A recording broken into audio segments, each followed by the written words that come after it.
Hello dear students, welcome back to Kataria pharmacy. बच्चों कैसे हो आप सभी? आई होप सभी ठीक होगे, सभी हेल्दी होगे। तो हम पढ़ रहे थे B pharma fourth semester pharmacology first. इसकी हमारी यूनिट फर्स्ट चल रही थी। यूनिट फर्स्ट का आज का हमारा थर्ड लेक्चर होने वाला है। इसके अंदर जो हमारे बेसिक टाइप्स थे फार्माकोकाइनेटिक्स एंड फार्माकोडायनेमिक्स, तो उसमें से हम फार्माकोकाइनेटिक्स को आज के इस लेक्चर में डिटेल में स्टडी करने वाले हैं। तो जो भी स्टूडेंट न्यू है चैनल के ऊपर, चैनल को सब्सक्राइब जरूर कर ले और बेल आइकन को प्रेस कर दें। इसके अलावा जिस बच्चे को नोट्स परचेज करना है, अफोर्डेबल प्राइस में कोर्स लेना है, तो आप कटारिया फार्मेसी ऐप डाउनलोड कर सकते हैं।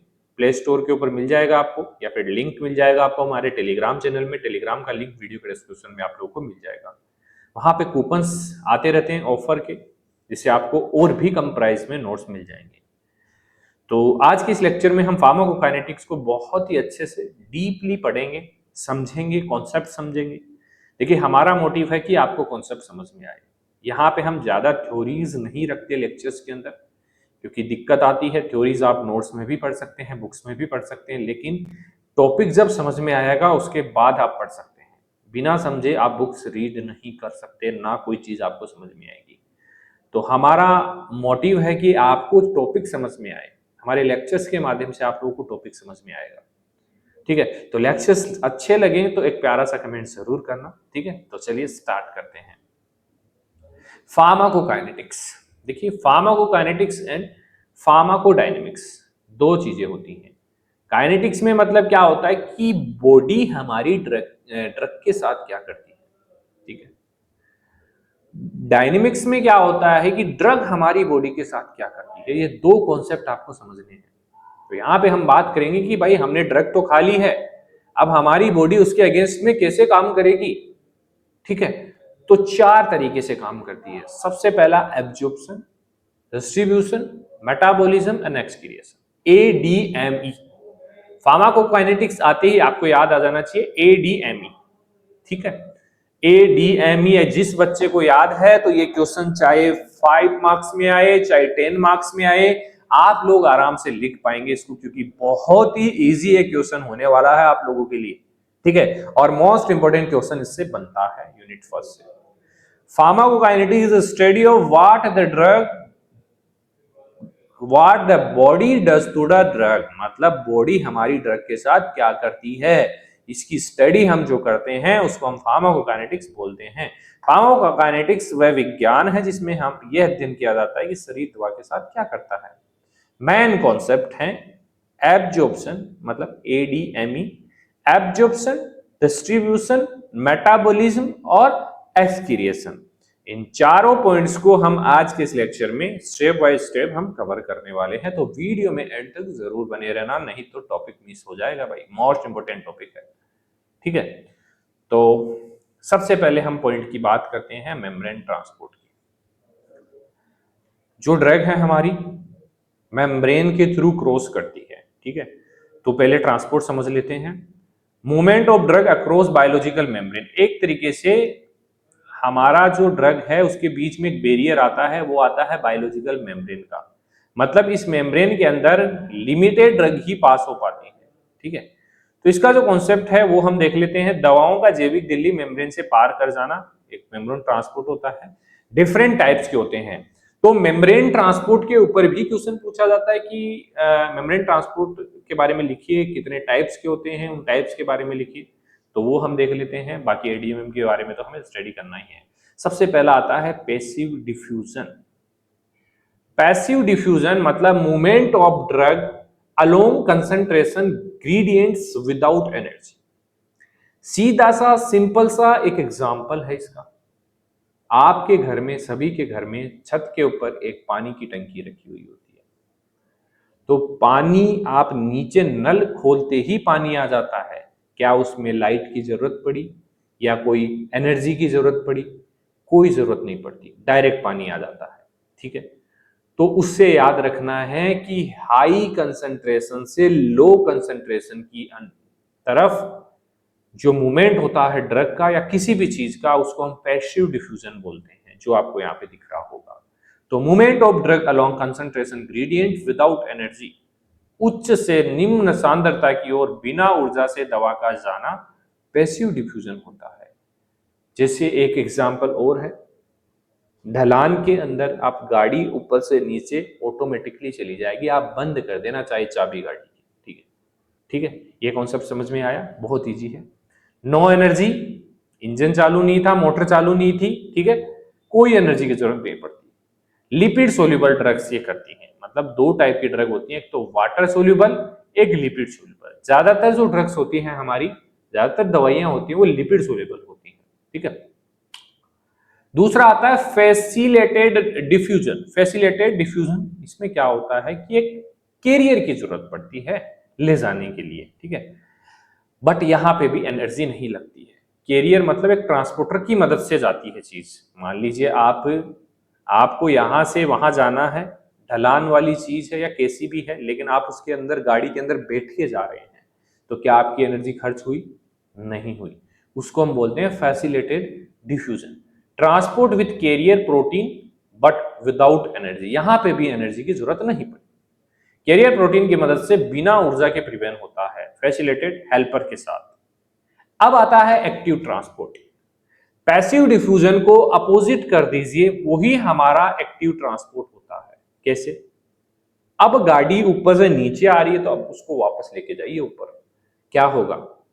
बिना इंजन स्टार्ट किए वो चली जाएगी ऊपर, बिना पावर लगाए वो चली जाएगी? नहीं जाएगी।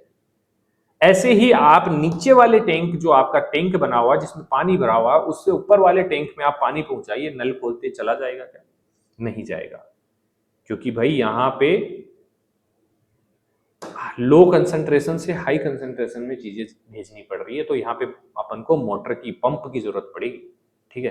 तो यहाँ पे एनर्जी भी लगेगी, ठीक है, एनर्जी लगेगी, एक्टिव ट्रांसपोर्ट हो रहा है।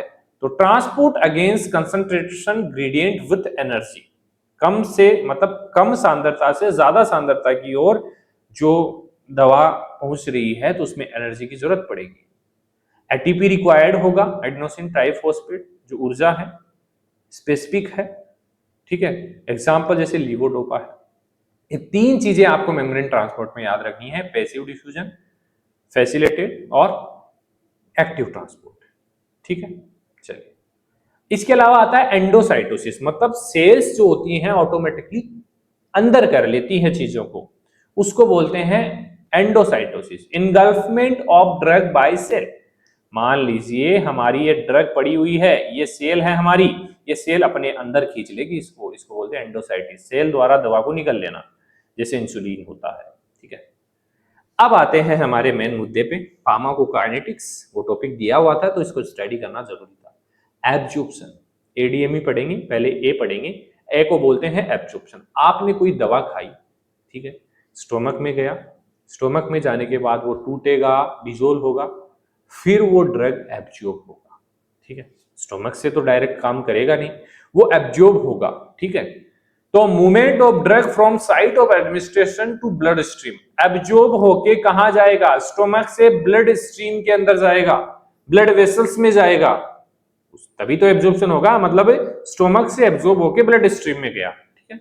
दवा को अपने स्थान से रक्त में ले जाना, ये एब्जॉर्प्शन होता है। Factors, route, blood flow, surface area, pH, ये कुछ फैक्टर्स हैं जो एब्जॉर्प्शन को अफेक्ट कर सकते हैं। कि रूट कौन सा, रूट से क्या मतलब है?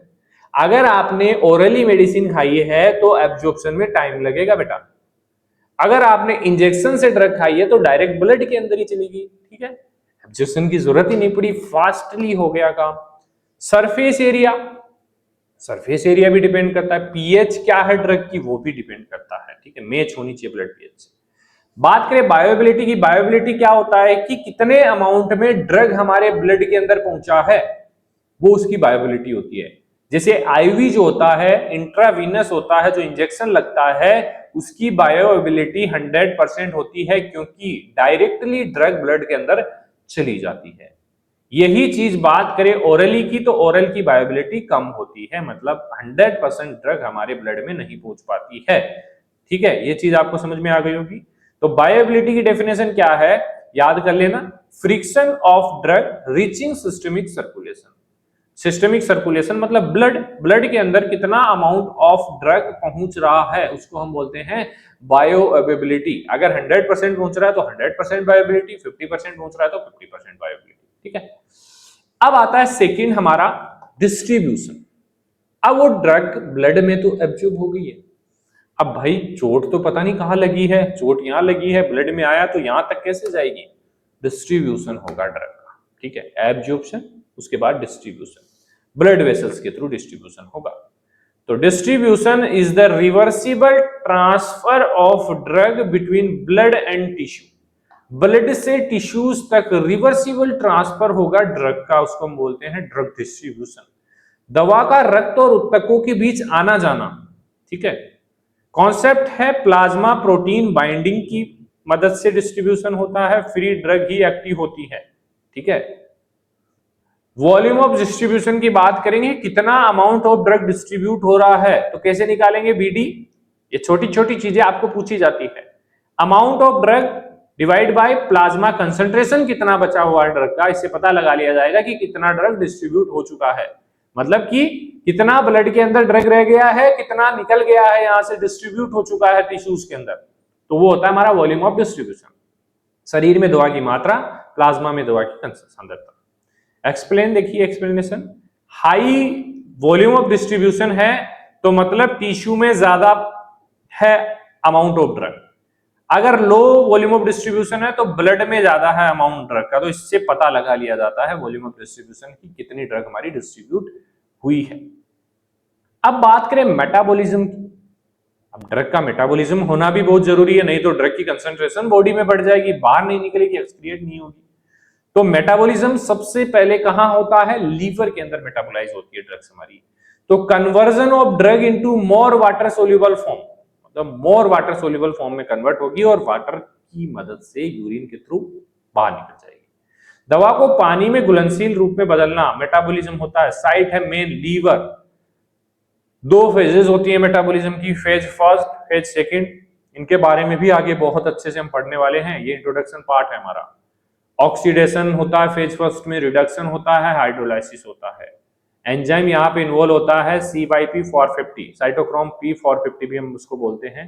फेज फर्स्ट यहाँ पे मॉडिफिकेशन होता है ड्रग के अंदर। ठीक है, फेज सेकंड क्या होता है, इसमें जैसे डिफरेंट रिएक्शन है, कंजुगेशन रिएक्शन इनको बोलते हैं हम, ग्लूकोनिडेशन है, सल्फेशन है, साइलेशन है, मिथाइलेशन है। ठीक है, ड्रग यहाँ पे इनएक्टिव फॉर्म में कन्वर्ट होता है। ठीक है, फेज सेकंड मैग इनएक्टिव, ड्रग को इनएक्टिव बना देता है और बॉडी से बाहर एक्सक्रिएट करने के लिए तैयार कर देता है।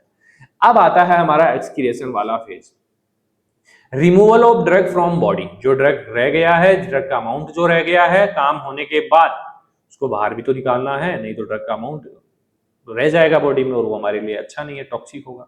दवा का शरीर से बाहर निकालना एक्सक्रिएशन होता है। रूट की बात करें तो किडनी के थ्रू निकलता है सबसे ज्यादा, इसके अलावा बाइल के थ्रू निकलता है, लंग्स के थ्रू निकलता है और स्वेटिंग में भी थोड़ा बहुत निकलता है, लेकिन ज्यादातर जो अमाउंट है ड्रग का वो किडनी के थ्रू।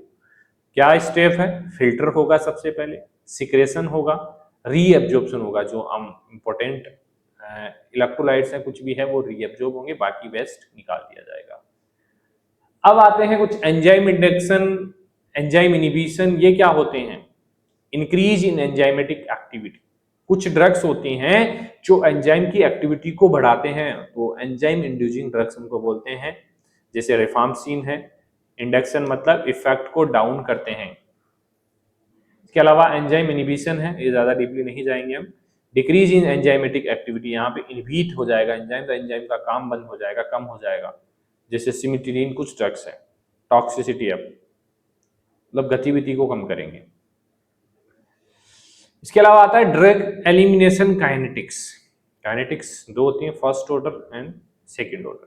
फर्स्ट ऑर्डर में क्या होता है, rate of drug is directly proportional to the drug concentration, मतलब जो ड्रग रेट एलिमिनेशन मतलब कितना अमाउंट ऑफ ड्रग बाहर जाएगा वो किस पे डिपेंड करेगा कि ड्रग की कंसंट्रेशन बॉडी में कितनी है। ठीक है, उत्सर्जन की दर दवा की मात्रा पर निर्भर होती है। Most of drug basically first order को फॉलो करती है। Order first order percent fix होता है इसका। ठीक है, अब बात करें जीरो ऑर्डर की। जीरो ऑर्डर में रेट जो होता है कांस्टेंट होता है, उत्सर्जन की दर स्थिर रहती है। एक्सप्लेनेशन की बात करें तो हर बार फिक्स अमाउंट ही बाहर जाएगा। एग्जांपल है जैसे अल्कोहल है, फेनिटोइंस है, ठीक है, ये जीरो ऑर्डर को फॉलो करते हैं। जीरो ऑर्डर मतलब अमाउंट फिक्स। ये हमारा कंप्लीट हो चुका है फार्माकोकाइनेटिक्स। कोई भी दिक्कत हो नंबर पे कांटेक्ट कीजिए, मैसेज कीजिए, कमेंट भी कर सकते हैं। चलिए मिलते हैं नेक्स्ट लेक्चर में। धन्यवाद।